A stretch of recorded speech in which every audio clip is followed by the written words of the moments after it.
It's been a minute since I made a video, but I'm back and I'm looking into something that's had me curious for a few years now. That's one of those retro gaming consoles that come with 117,000 gajillion games on them. I finally broke down and got one.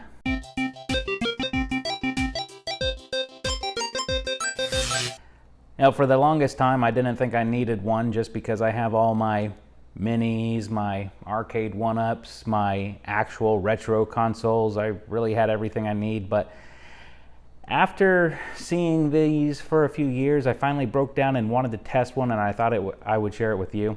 Did a little bit of research, went on Amazon, purchased one. The one I ended up with was the Kinhank console. Looks sort of like an old Nintendo Entertainment System. Supposedly has 117,000 games. I'm sure a lot of those are going to be duplicates, but it's HDMI, blah, blah, blah. So I haven't opened this up yet. I'm about to plug it in and we'll see what it's all about and if it's worth it. Worth it being, I've seen these range from anywhere from like $40 to $250 and everywhere in between. I kind of went with the max games, the one I see most, 117,000.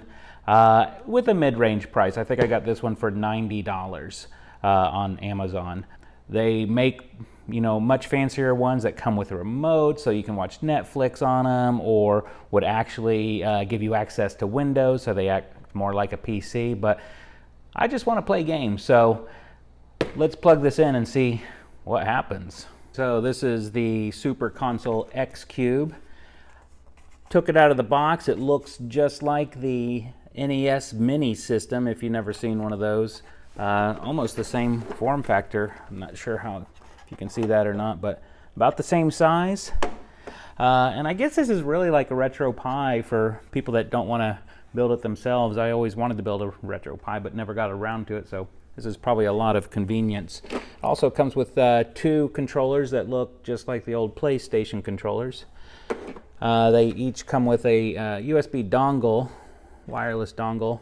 You open up what would be the cartridge slot, plug that in. On the back, you do have a HDMI port, Ethernet cable, your power supply plug, I guess the power on reset. That's where the SD card goes. I got a sticker over that. I guess they don't want you to mess with it. I don't know, maybe it voids the warranty. And this looks like a headphone jack. I am super curious about these. I've been seeing ads for these for years, and I'm in digital marketing, and they always say it takes 7 impressions of an ad to convert people, but this one took me like 7,000 impressions. I have so many wires and cables and everything running everywhere because I'm in what I call my playable retro gaming museum. It's like adding a new server to a server farm just to get this thing a place. Let's make sure the TV's on. We're going to plug this in for the first time. Switch it on. Let's see how intuitive this thing is and how dumb I am. Let's find the right HDMI I plugged it into.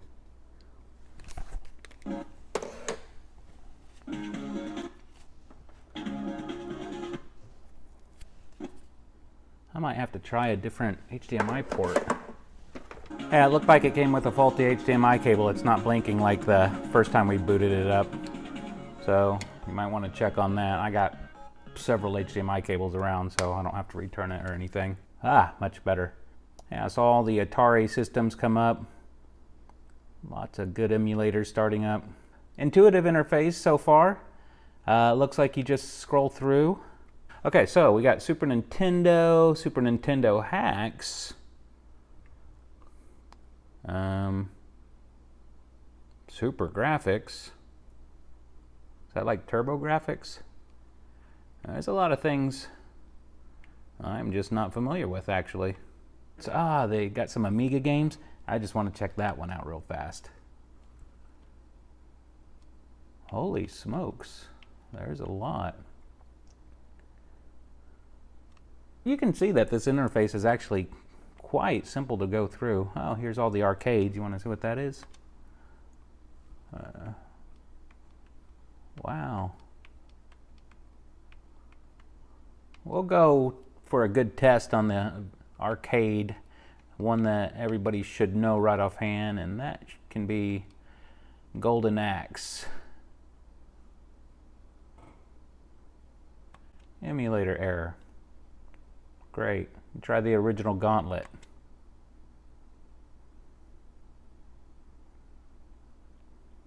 Gyrus is working.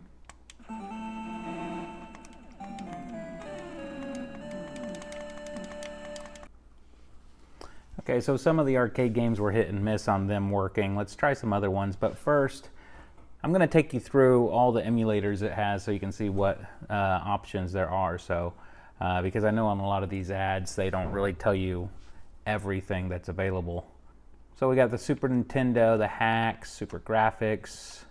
I'm going to let you just look at them instead of me spout every one of them off.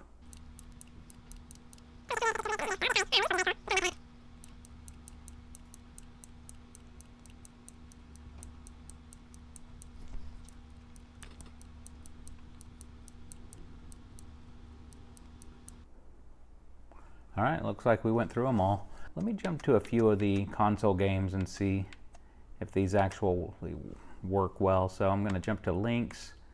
Warbirds was one of my favorite games on the Lynx.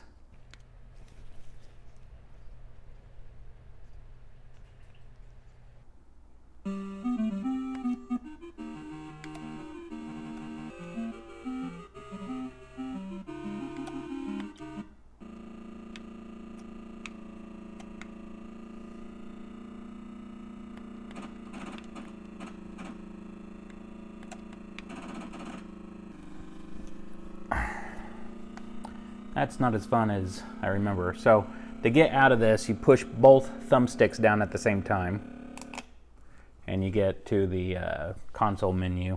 You can also save. Started recording, which I thought was kind of cool. Let's try another one, see if we have luck on.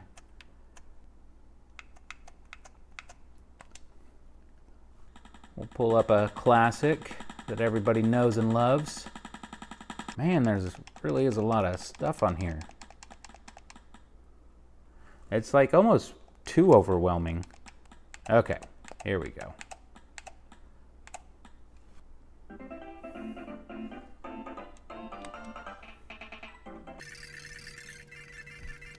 I have to figure out what buttons are what. Okay. It's just one of the things. Oh, man. Oh, this one's a lot more dodgy than I remember. This is Wi-Fi enabled, so I can connect to the Wi-Fi and see if there's any updates. I'll try a good old Atari.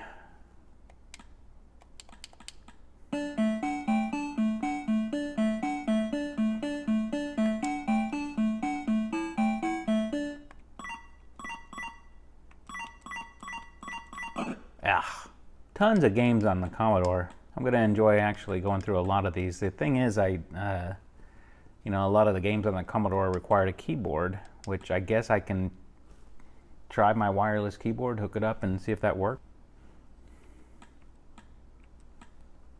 Oh my. Stroker for the Commodore 64.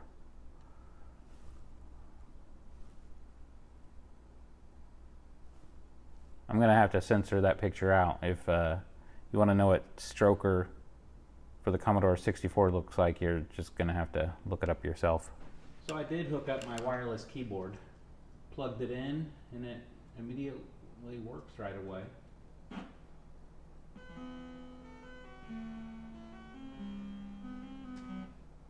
So yeah, works great with the keyboard. So, you know, I think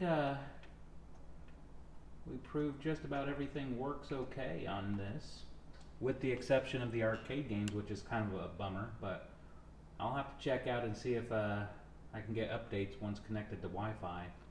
This was always a cool game on the Game Gear, Alien Syndrome.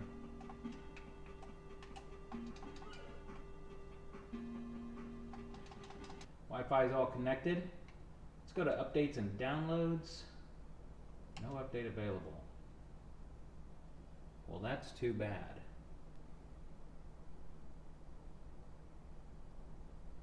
Wet systems. Who Ready? Go! Get in. Don't force it. Feel it. It's time to hunt. Oh, I forgot how to play. So I'm giving the arcade one more time, and I chose 1942. Seems to be working. So it just seems like some are hit and miss.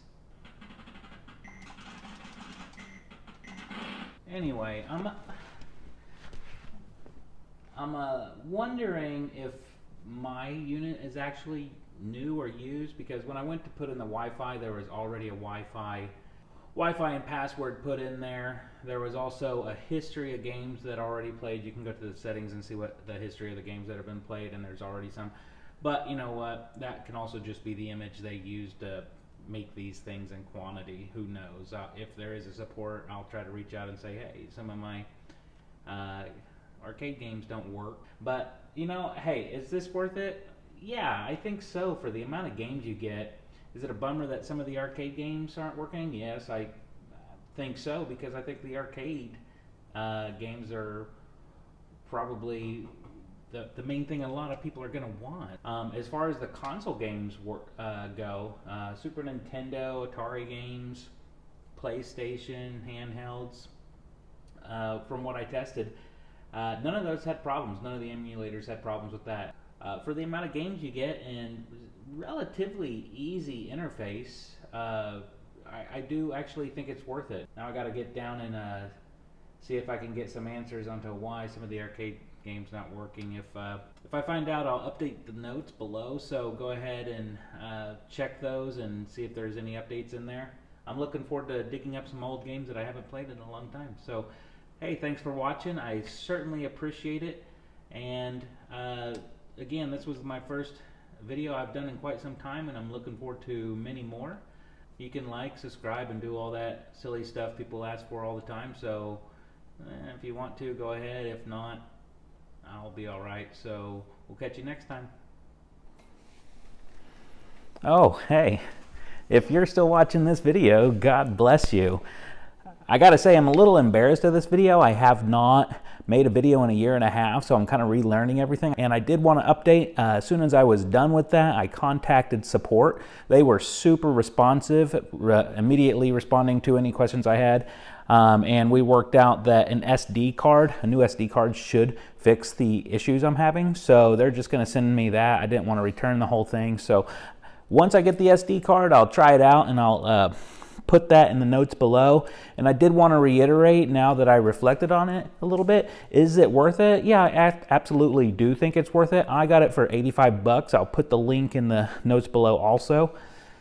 And for the amount of games you get preserved right there for you to play anytime, certainly worth it. So go ahead and get one, and you'll at least have hours and hours of fun. But I'm relearning everything, so we'll continue to get better. And damn it if I forgot the microphone again.